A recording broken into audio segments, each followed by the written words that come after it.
What's going on, everyone, and welcome to this crazy, weird alternate universe we're in right now where NCSoft is having W update after W update for Throne and Liberty, which is great for all of us because these changes do impact the Western release version of the game. So we're going to get into these notes. We're going to focus on the big meteor portions of these patch notes. If you want to go through the little more minor fixes at your own leisure, we'll put a link to this in the description below in the video.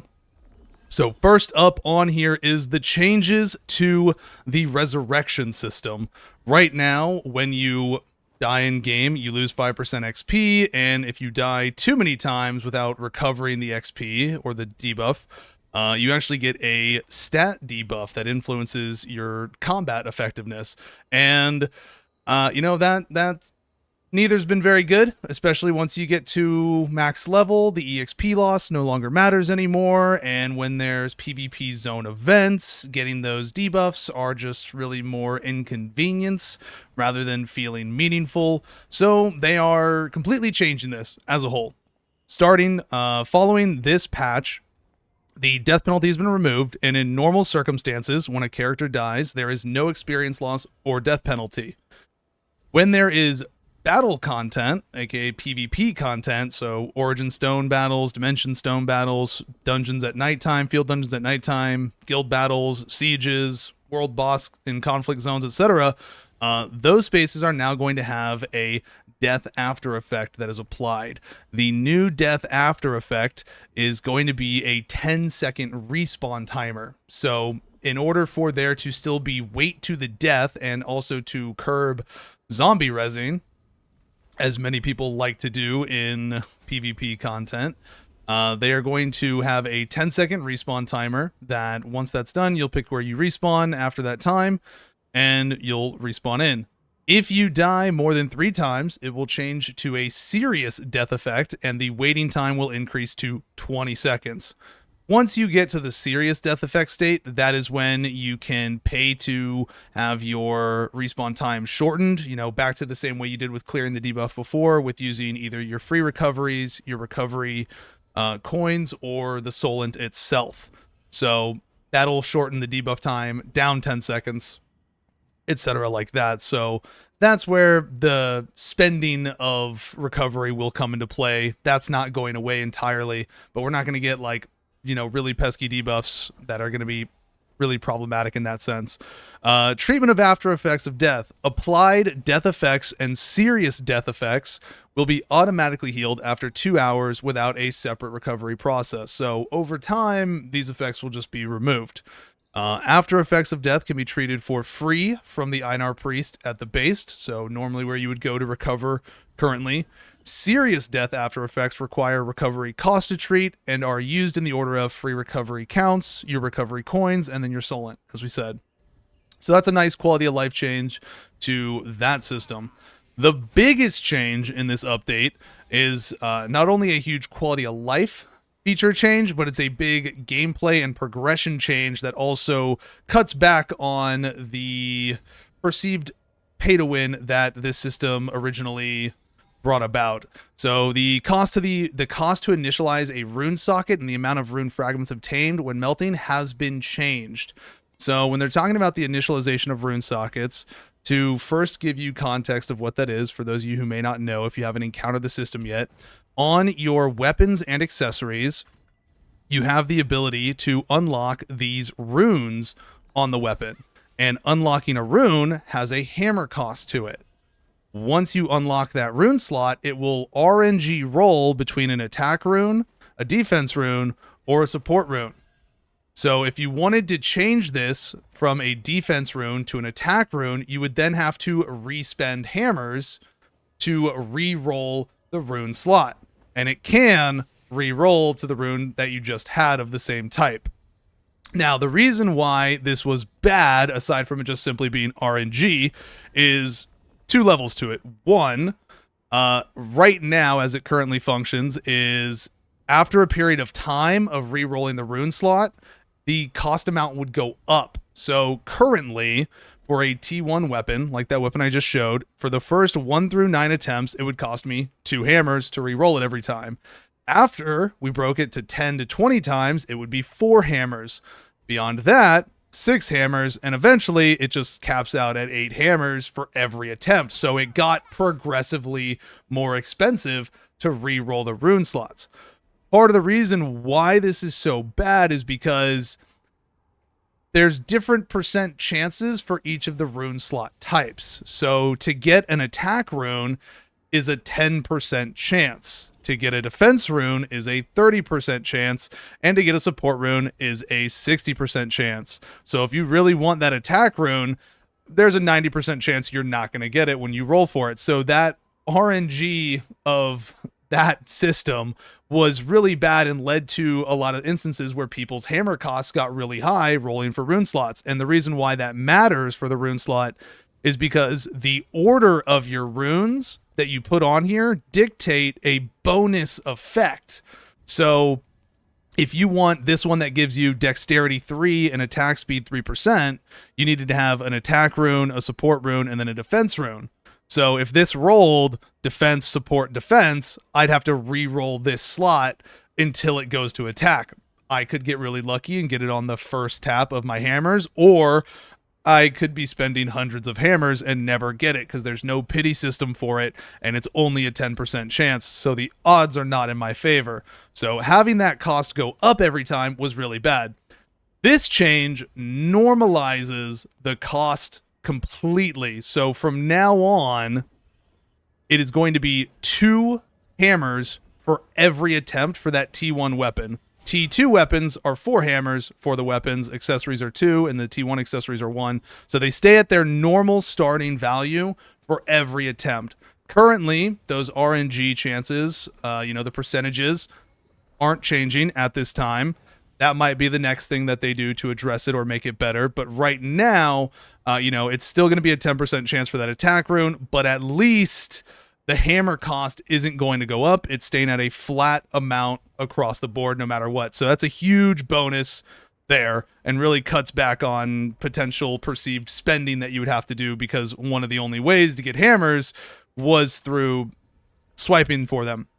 So now the in-game methods are much more valuable as well.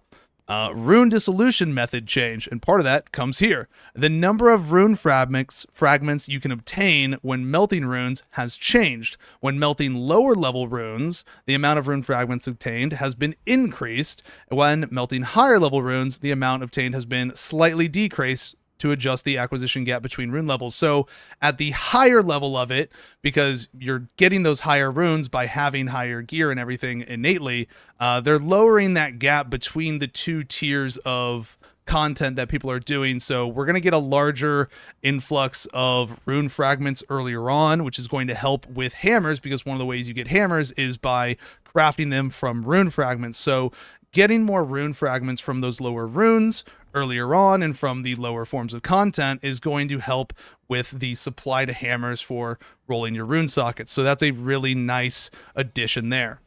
Following that, they've added more methods of rune hammer acquisition. They added being able to get 10 per week from the commission coin merchant, as well as the rune hammer reward weekly mission is currently set to 10 and it's going up to 15. So more hammers, never a bad thing. So we like to see that. They are adding a banishment proposal voting system for parties. So, vote to kick. I think overall this will be a net positive. There will obviously be some people that will abuse this in order to just, kick people to kick people, or, they don't like somebody or things like that. Or maybe, somebody messes up one time on the mechanic for the first time, and so they just kick them right away, whatever have you. But I think this is mainly because right now the only way to remove somebody is if the party leader removes them. And if the party leader is the problem, the only alternative is for everybody to leave the dungeon or leave the group. And, maybe that party leader just isn't participating in the dungeon. Maybe they're AFK outside the dungeon. They teleported out. They're not coming back in. They crashed and never came back. That kind of deal. And there was no way to replace them. This gives you the ability to replace them if they end up being the problem for the party. So I think overall it's a net positive. Will some people abuse it? Yeah, but I think it's going to be a net benefit across the board. A couple minor changes to some dungeon stuff there.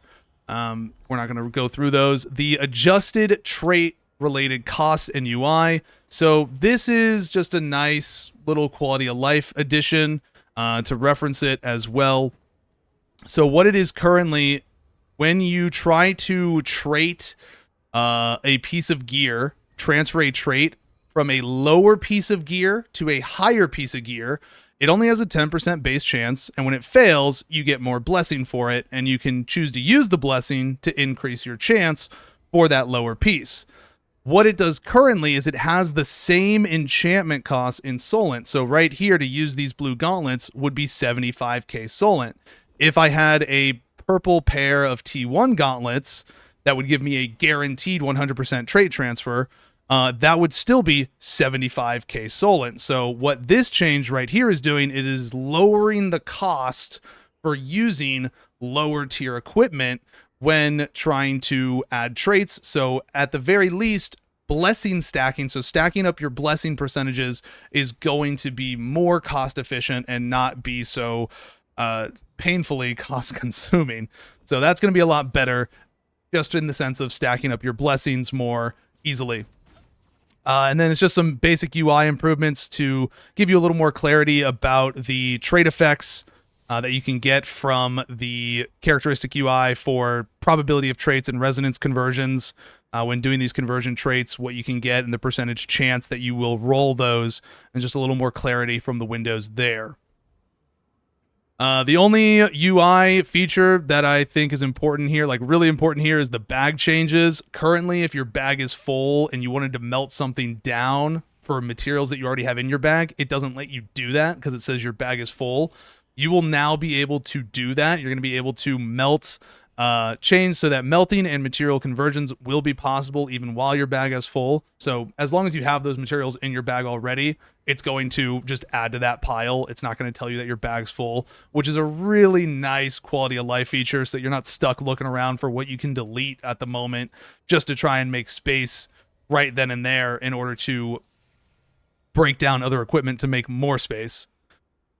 A few other minor fixes and adjustments to some features and some weapons and abilities. But the big one, biggest quality of life feature here that I know so many people have had complaints about, we've had a lot of people talk about it, camera. The camera is being fixed. So right now the game has like a smoothing feature to the camera. And they are giving you the option to change your settings for that. So they are added gameplay, camera rotation delay, camera collision zoom delay options, things like that. So they are giving us more options for camera control and the rotation delay. So, take away that delay, you're not going to have that smoothness anymore, that kind of stuff. So that's a big improvement there in the sense of a quality of life feature from just general functionality.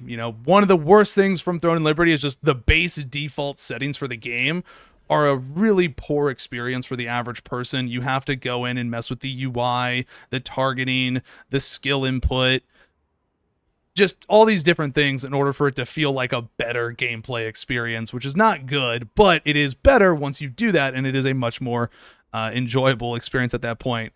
And there's just some hyperboost changes that we got here in this and some other additional features, big promo stuff. We're getting summer outfits and all this jazz, so you can finally get those summer swimwear attires. Nice fishing event as well. I don't know that we'll obviously see these events on our release, but these are types of things that we can look forward to in the future for that kind of stuff. So really nice changes that they're having across the board. These are all important things that we'll see for our version. By the time we interact with all these systems, these will be changes that we'll have on the Western version of the game and everything like that. So very good stuff there. W from NCSoft once again.